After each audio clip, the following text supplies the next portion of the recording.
162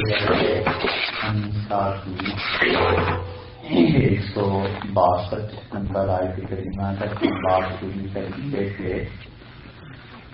اور اللہ تعالیٰ نے اس آخری آیت کریمہ میں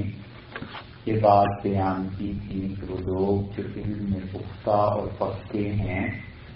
ان یہودیوں میں سے اللہ نے ان کی شہادت، ان کی گواہی اور ایمان والوں کی گواہی کی اس بات پر دلوائی کہ اللہ کی وحدانیت اور اللہ کی توحید اور یہ چیز مسلمہ امور میں سے ہے،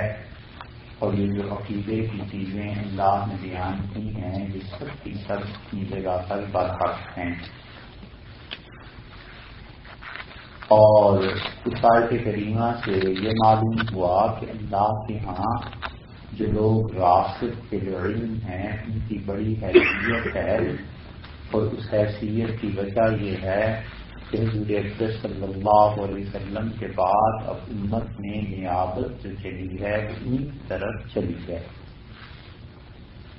اور راسخ کے علم جو انسان ہوا کرتا ہے اس کا حال جو بھی ہو، مگر یہ ہے کہ وہ چاہے بظاہر اتنا لکھا پڑھا نہ بھی ہو تو بھی جو اللہ کی بات کے مخالف میں بات چاہتی ہے وہ انسان اس کو محسوس کرتا ہے، اور اللہ قدرتی طور پر حفاظت بھی کرتا ہے بوجہ اس کے تقویٰ کے کہ وہ اتنا متقی ہوتا ہے کہ بظاہر اس میں لکھا پڑھا نہیں ہوتا، مگر اس کے باوجود اس انسان کو اللہ کی طرف سے رہنمائی ملتی ہے۔ اور راسخ العلم جو ہے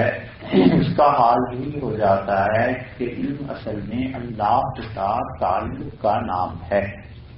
اور ہر وہ علم جو انسان کو اللہ